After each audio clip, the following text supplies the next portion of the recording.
a lot of people don't know the work that was put in before NWA. NWA couldn't have did what they did if Lonzo didn't do what he did. Uncle Jam Bomber didn't do what they did. We were the foundations of this shit. And before gangbanging took over everything,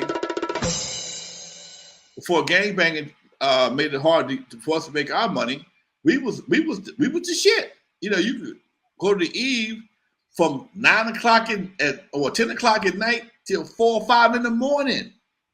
You go to the sports arena and meet 4,000-5,000 people down there. The 80s was a hell of a time for partying, man, and that's where we shined the most. But again, when the streets changed and crack cocaine came into the city, and we always had gangs, but this was the first time we had gangs fighting for a reason.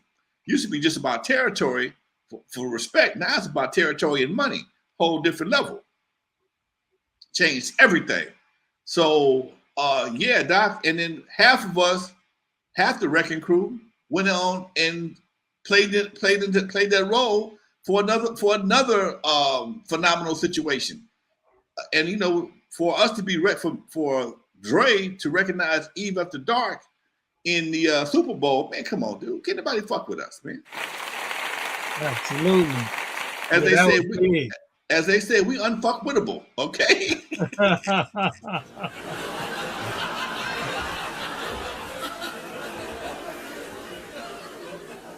And so there's often talk about East Coast versus West Coast in the beginning. How do you see the difference in the early days? Big difference, man. Big difference. Everybody from the West Coast had to be an entrepreneur. They wasn't passing out record deals on the West Coast for artists. Everybody had to be an entrepreneur. What I mean by that is you had to learn how to make a record. You had to learn to write a record, produce a record, learn how to make it from scratch, how to sell it, hit your trunk, go to the store and swap meet, whatever you had to do. And thank God we had K-Day. New York guys didn't have it like they was all artists. New York guys were all artists. You had Russell Simmons that owned Def Jams. You had Sylvia Robinson that owned Sugar Hill Records. So Sugar Hill Gang didn't have to worry about making their records. They went to the studio, did their rapping. Somebody else produced their tracks. We all produced our own shit. If we didn't do it, it didn't get done. So we had a whole different level of a beginning than the East Coast. In order for us to be an artist, you had to be an entrepreneur first. Yeah, absolutely. Absolutely, Doc. You had to learn from the first metronome till when the box sealed up, and how to sell it. Then you had to know how to sell it. Yeah. Yeah. And that's why I come in again. See, most cats don't realize my last job, the last time I punched the clock for a company, was in a company called Record Shack that was in Compton, off of Walnut and Central. Mm-hmm. And what my job was to sell records to all the VIPs, the mom and pop stores. So when I started making my records, I had the list already. I had the relationships. So I was able to help people. That's how easy got this record into the stores.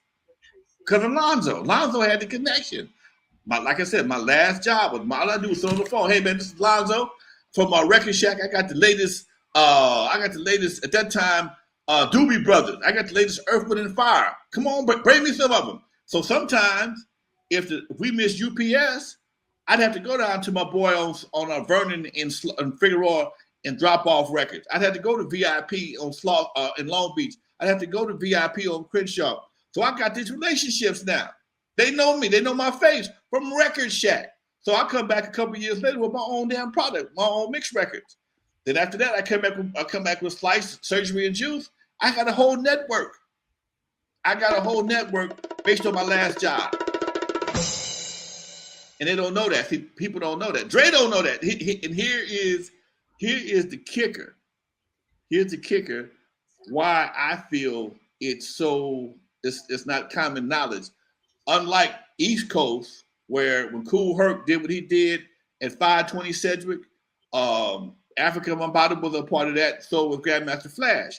When Alonzo was working at Record Shack when he was 20 years old, and understand the math now, Lonzo's 20 years old working at Record Shack in Compton. Lonzo is 12 years older than Cube. So if Lonzo was 20, that made Cube 8. Okay? He don't know what I was doing when he don't know me then. Yeah, I'm 8 years older than Dre. So if I'm 20, that makes Dre 12. Okay? So he don't know. When they meet me, I'm 24, 25, and even after dark. I've been in the game 7 years already. They don't know nothing about what I had to do to get to Eve After Dark at 22 years old. I mean, think about that for a minute, man. How many guys you know got a club at 22? Man, none. Have you ever met a DJ that had his own club?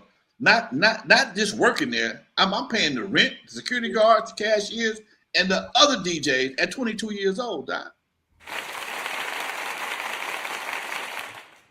And nobody, see, they didn't understand. But Dre and them was not my first crew. I had 2 or 3 crews before them.